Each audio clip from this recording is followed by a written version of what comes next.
First, you should know a few things about why these points are different to others. The top one is for your army, that is picking the Agents of the Imperium as your faction in step 3 of the muster your army step. The bottom points are for if you ally in a few units from the Agents of the Imperium Codex into an Imperium army. That's why there's different points. They should be cheaper in their own codex.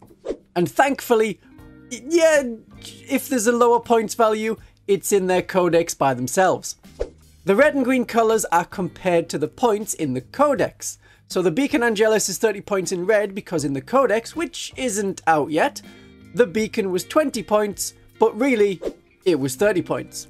Aside from the people sent an advanced copy of the codex, in theory, no one should have been able to play with the beacon at 20 points.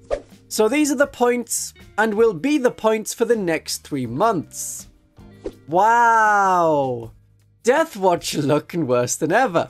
They are the same points in their own Codex Imperial Agents as they are as allies.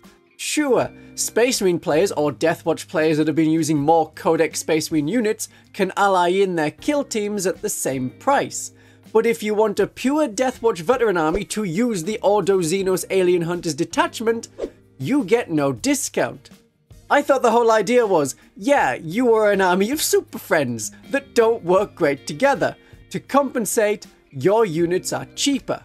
It doesn't look that way. So the Deathwatch veteran kill team is basically the same power level as before, but now you can't add in apothecaries or judicars. The whole, this unit can be led by any character that can lead a Sternguard squad isn't there anymore. I don't think it's going to be a surprise to say, but this isn't good for the Deathwatch.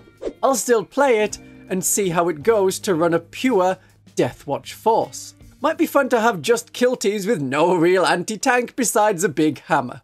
Except for the app. I can't make that Agents of the Imperial Army on the app. I hate the app. I am not paying for a Warhammer Plus subscription, so I can't make more army lists on the app.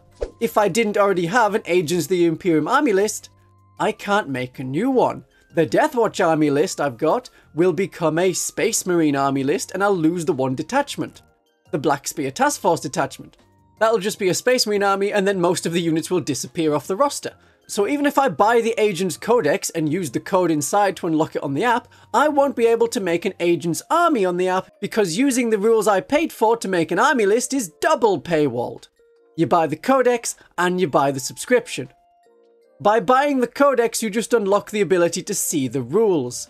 I can't even use one of my Sisters of Battle army lists and add allies to it because the points are different depending on if they're allies or of an Imperial faction or agents in their own right. And at the moment we're still waiting on the rest of the Deathwatch units. Because Legends. Despite comments I keep seeing online of, oh, all of these kill teams went to Legends, at time of recording, we don't know which ones are going to Legends and which ones are just gone entirely. That is not the same thing. A Legends datasheet is a Codex-compatible datasheet that works in all games except at Games Workshop-run tournaments and tournaments that copy Games Workshop's tournament restrictions. So we'll have to see what we actually get in a Legends document. We expect the Deathwatch Terminator to survive because they are listed in the boarding actions book as one of the units you can use, but we don't know their datasheet and weapons. They may have changed to match the sprue, which is explained more in this video. The Legends document is expected next week. Then I can actually go over the full Deathwatch army we have in Codex Imperial Agents.